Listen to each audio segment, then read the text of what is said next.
Hey everyone, welcome. Have you ever just stopped dead in your tracks in the middle of playing a modern video game to stare at a sunlit virtual street, and you just kind of wonder, how on earth does this lighting look so incredibly real? Well, today in this explainer, we're going to completely demystify the invisible, mind-bending math that makes these breathtaking virtual worlds possible, and crucially, how they do it without literally melting the graphics cards inside our computers. We're diving deep into a really groundbreaking research paper called Adaptive Dynamic Global Illumination by Scientin Datta and his team to see exactly how they managed to crack one of the absolute hardest problems in computer graphics. Here's a quick roadmap for our explainer today. We'll start with 1. The real-time lighting challenge. Then 2. The power of probes. 3. The uniform sampling problem. 4. Smarter lighting with ADGI. And wrap up with 5. Better performance, stunning results. All right, Section 1, the real-time lighting challenge. Let's jump right in and look at exactly why computing light is such a massive headache for computers. So, here's the fundamental question that has honestly kept rendering engineers up at night for decades. Think about a pre-rendered animated movie, right? A single frame of that movie can take hours for a massive server farm to calculate.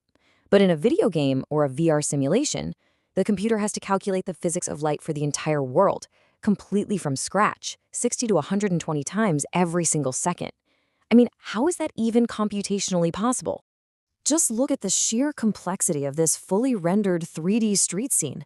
Notice the subtle shadows under that red awning on the left, or, how the sunlight bounces off the cobblestones and softly lights up the wooden panels in the archway.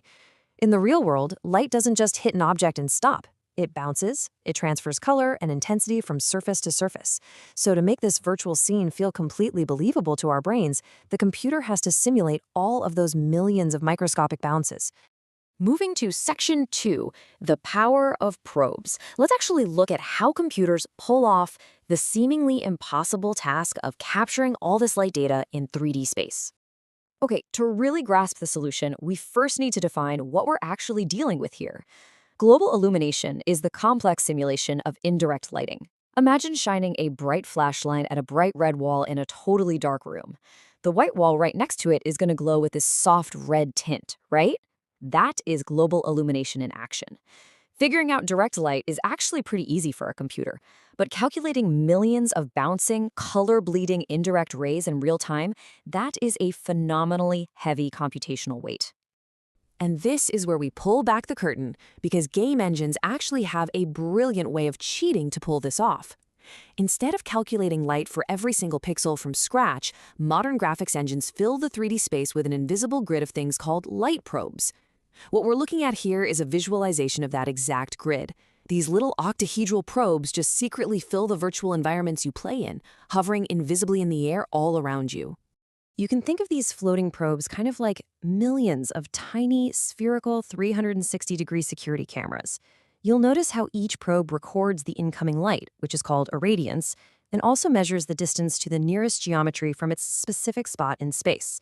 So when your character walks into a room, the game engine doesn't calculate a ray of light from the sun all the way down to your character's face. Nope.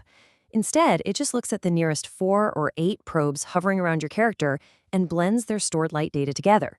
It's an absolutely brilliant shortcut. Which brings us to Section 3, the uniform sampling problem. Because as it turns out, this brilliant shortcut has a pretty fatal flaw, which is the core conflict of our whole explainer today. Let's weigh our options really quick. Old methods relied on what's called baked lighting. It looked amazing, but it was totally static. If you blew up a wall with an explosive, the shadow of that wall would literally still be painted on the ground. Not great. Now, the modern baseline is called DDGI, or Dynamic Diffuse Global Illumination. DDGI uses that invisible grid of probes we just talked about, so it allows for fully dynamic, changing light. Awesome. But here's the massive catch. DDGI updates every single probe in the grid uniformly. Imagine a vast, pitch-black cave in a game. If nothing is moving in the back of the cave, the lighting isn't changing. Yet DDGI spends precious, expensive computing power recalculating the darkness in the back of that cave 60 times a second. It's exactly like leaving the sprinklers on for your entire massive yard every single day when only one specific patch of grass is actually dry. It's a huge waste of processing power. Section 4. Smarter lighting with ADGI. So obviously we need a way to only water the dry grass. Enter the real hero of our story today, Adaptive Dynamic Global Illumination, or ADGI, which was developed by some brilliant minds at McGill University and Huawei. ADGI basically takes all this complex math and makes it wildly efficient using a really clever three-step process. First off, it traces a very small number of pilot rays just to scan the environment. Think of them like little scouts running ahead to see where the action is. Second, it uses that intel to construct a guiding function. And third, it uses a super advanced statistical method called metropolis sampling to allocate the heavy computing resources only to the areas that the guiding function highlighted. So instead of a blanket uniform update, think of ADGI like a smart spotlight that instantly snaps to wherever the light or geometry is actually changing, completely ignoring the static background. Let's zoom in on that guiding function for a second. How does the algorithm actually know where the action is? Well, the researchers purposefully designed it to prioritize a few specific heuristics. For one, it naturally cares way more about probes that are physically closer to the player's camera. It also really cares about areas with super bright incoming light, mostly because lighting errors there are super obvious to the human eye. But most importantly, it looks for temporal changes. It's constantly comparing the current frame to the last frame. If a door just opened or a light bulb is swinging from the ceiling, the algorithm spots that change in visibility, and boom, it instantly commands the system's metropolis samplers to swarm that specific area with computing power to update the lighting in real time. Section 5. Better performance, stunning results. Okay, so the math sounds incredible, right? Highly optimized, super smart. But does it actually hold up when you run it in a game? Let's check out the stunning results. We're going to walk through a rapid sequence showing exactly how fast ADGI responds to changes. What we're looking at here is a completely dark tunnel in a virtual city. On the left side of the screen, you just have the direct light. And on the right, you've got the direct light plus the global illumination indirect light. Right at this moment, a huge gate at the very end of the tunnel has just started to crack open. Fast forward just 4 seconds later, and take a look at the right side of the split screen. The ADGI algorithm instantly detected that the geometry of the gate was changing. Its smart guiding function immediately pulled computing resources away from the static streets outside and redirected them all inside the tunnel, rapidly recalculating the new indirect light as the sun pours in and bounces off the stone walls. And here we are, 8 seconds later, and the transition is totally complete. The tunnel interior is completely updated and beautifully lit. Notice how the stones look really grounded and realistic? That's because the algorithm concentrated all its computational effort exactly where it was needed, tracking those quick changes perfectly without wasting a single calculation on the static stuff. But, to really prove this works, we need hard data. Here, the left column is the ADGI method, and the right column is QDDGI, which is basically an advanced version of that older uniform baseline we talked about. Check out the metrics on those images. SSIM stands for structural similarity, and MSE stands for mean squared error.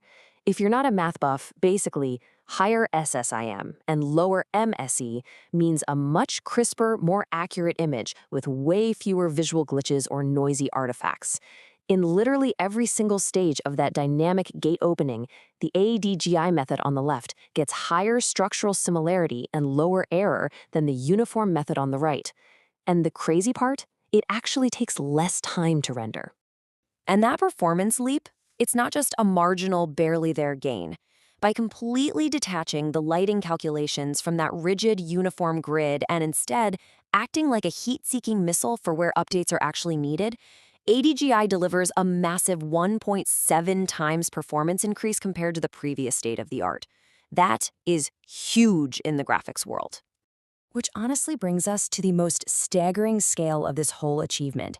Because ADGI is so smart about only updating what absolutely needs updating, the researchers were able to scale up that invisible grid of light probes to contain over 2.3 million individual probes in a single scene.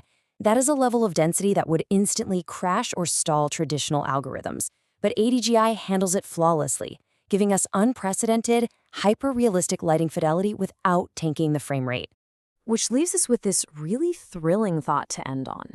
For decades, rendering realistic, dynamic, bouncing light in real time was literally the holy grail of computer graphics.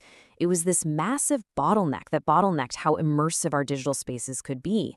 But with innovations like AGI just smartly sidestepping the brute force math of the past, that bottleneck is finally opening up. With the invisible math of lighting becoming this incredibly optimized, the boundaries of what a computer can simulate just expanded in a major way. So what new breathtaking worlds will VR and gaming build next?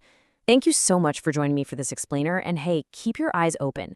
The virtual world is looking brighter than ever.